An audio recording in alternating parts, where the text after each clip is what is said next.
Hi everyone, this is Harry Hoffmann, Global Member Care Network. I decided now to do a series called Your Member Care Toolbox, where I introduce different member care models and frameworks. And I'm going to start with a framework that relates to the expatriation and the repatriation called the flow of care. Let's get started. The problem sometimes with member care is that member care practitioners focus only on one thing, and then the impression grows, this is member care.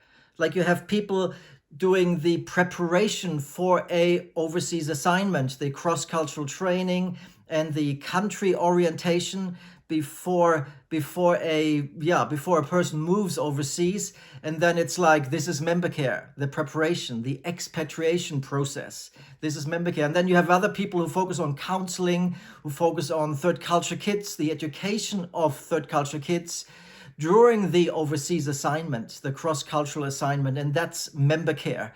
And then you have other people who focus on debriefing, the repatriation, the process of returning to your home country, and then that's member care. But actually everything is member care. Everything is included in the cross-cultural process of preparing to go, then actually being there and working there, and being if you are a family, then being a family there, and then returning back home.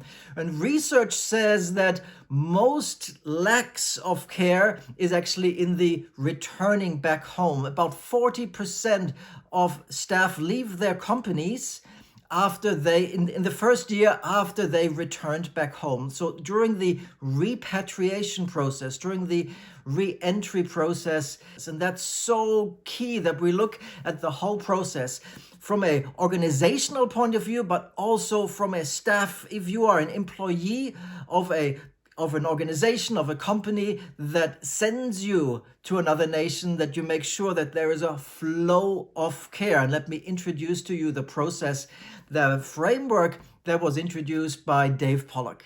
Number one, you have recruitment. Recruitment is part of the expatriation process, where an organization needs to communicate an accurate picture of what the assignment is all about. And the staff is actually able to get a picture, what am I entering here? The second stage is screening, which is very crucial, the physical health, the psychological health, the relational health, because a cross-cultural assignment can be stressful, especially if an organization sends a family to another nation, that they are screened well. Do they have what it takes to live in a foreign nation? Then there is the third process of preparation and pre-departure orientation, preparing, which means you move out of your home, you sublet your home, you sell your car, you talk to your friends and families, those who are left behind. And there is a whole lot to do in the pre-departure phase. Number four is the actual departure, where people come to the airport and say goodbye, which is so important to actually have this kind of ritual and process of saying goodbye, doing goodbyes well. Number five, you arrive, and it's good to be welcomed, to be picked up at the airport. If you are family who arrives, it's good to have some form of orientation for the kids. Where do you live? How do you find a home? Where to buy a washing machine, etc. There's a whole lot of new things that happen to the expatriate person. And you need help. Number six is the field life or overseas life. And that has its own rhythm and own routine, maybe different seasons in the weather, maybe monsoon season, maybe dry season, things that you are not used to. You live in air condition and you get sick. Maybe the kids go to a school with a different language or with kids from other nationalities that you are not used to. And so a whole lot is new. Some companies have these EAPs, employee assistant programs. Others utilize coaching or counseling specifically for expats.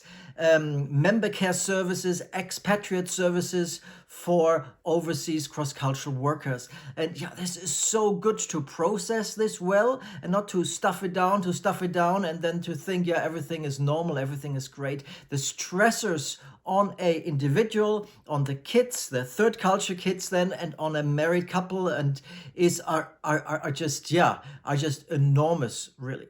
Stage number 7 is the preparation to return back home. And there is a process still on the field, still in the foreign nation, where you got to prepare, like you sort out the difficult relationships that you had, because you might never see this person again. Then you sort out the positive relationships you had, and you thank you to go to your best places, and your favorite food, your favorite meals, your best friends, sort of, yeah, like leave well. There is a good process involved in leaving well, looking at the negative experiences, but also at the positive experience, and then have a celebration.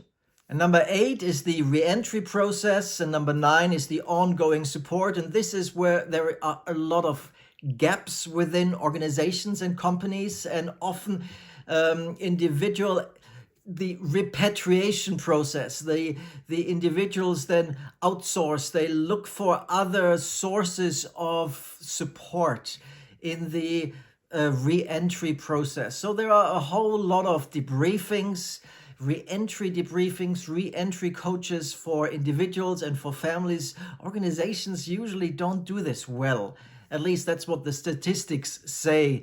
And if your organization doesn't do anything, look for someone who help you debrief your re-entry process and continue to support you during the first 1 or 2 years as you re-enter back home. Because you have changed overseas, and also your home culture has changed overseas, and you weren't together. And so there is a movement apart. And depending how long you've been overseas, there needs to be a bridge building and a processing, because people don't have the same experience you have. And so this is the whole picture of 9 steps of the flow of care, of expatriation, of living as an expatriate on the field, and then the repatriation. I hope this is helpful, and next time I will introduce another model. All right, bye for now.